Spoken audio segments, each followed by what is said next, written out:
तो मैंने पत्र खुला इसलिए लिखा है ताकि उन लोगों को पता लगे कि हमने उनकी आवाज बुलंद की है। उसी तरीके से करुणामूलक के आधार पर जो लोग 5,000 के करीब हैं और वो सड़कों पर पिछली सरकार में भी बैठे रहे, विभिन्न विभागों में सैकड़ों नहीं हजारों पद खाली पड़े हैं, उनको भी कहीं ना कहीं एडजस्ट किया जाए, क्योंकि उनके कमाने वाले जो लोग थे वो चले गए, वो उन लोगों की आर्थिक संकट में है, तो उन लोगों को नौकरी मिलनी चाहिए। मैंने मुख्यमंत्री को याद रहा और चुने हुए व्यक्ति होने के नाते मैं लोगों की आवाज को बुलंद नहीं करूंगा तो कौन करेगा। सर, आपने मुख्यमंत्री जी को एक पत्र लिखा है जी, क्या कारण है पत्र लिखने के? देखिए, चुना हुआ व्यक्ति होने के नाते मैं समझता हूं कि आज मैंने प्रदेश के माननीय मुख्यमंत्री को जो पत्र लिखा है उसमें मैंने ये कहा है कि पिछले जब हम लोग विपक्ष में थे उसमें प्रदेश के नौजवानों की हम लोग आवाज उठाते रहे जो बेरोजगार हैं। अब आज की डेट में सबसे बड़ा मसला ये है कि हिमाचल प्रदेश में सबऑर्डिनेट सिलेक्शन बोर्ड जो है, जहां की धांधलियां हो रही थी, वो हमारी सरकार ने उसको बंद कर दिया था। बहुत सारे प्रदेश में हजारों लाखों नौजवान ऐसे हैं जिन्होंने पेपर दे के रखे हैं और रिजल्ट का इंतजार कर रहे हैं, बार बार चुने हुए व्यक्तियों को मिल रहे हैं। मैं एक चुना हुआ व्यक्ति, एक विधायक होने के नाते कई बार मुझे मिलते हैं, इसके अलावा मेरे साथी विधायकों को मिलते हैं। मैंने सिर्फ इतना निवेदन किया है कि 1 साल 2 महीने होने जा रहे हैं और हमने प्रदेश में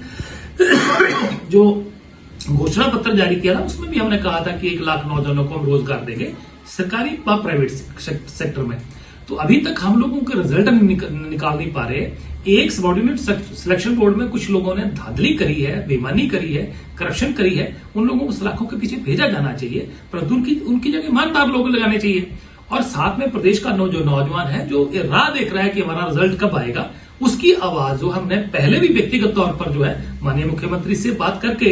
ये कही है कि भाई इनके रिजल्ट निकलने चाहिए। उन्होंने इंश्योर भी किया था कि सबऑर्डिनेट सिलेक्शन बोर्ड को हम बहाल करेंगे, परंतु हुआ नहीं। और कई बार बोलने के बावजूद भी आज प्रदेश के जो नौजवान हमें जगह जगह मिलते हैं, तो मैंने पत्र खुला इसलिए लिखा है ताकि उन लोगों को पता लगे कि हमने उनकी आवाज बुलंद की है। उसी तरीके से करुणामूलक के आधार पर जो लोग 5,000 के करीब हैं और वो सड़कों पर पिछली सरकार में भी बैठे रहे, विभिन्न विभागों में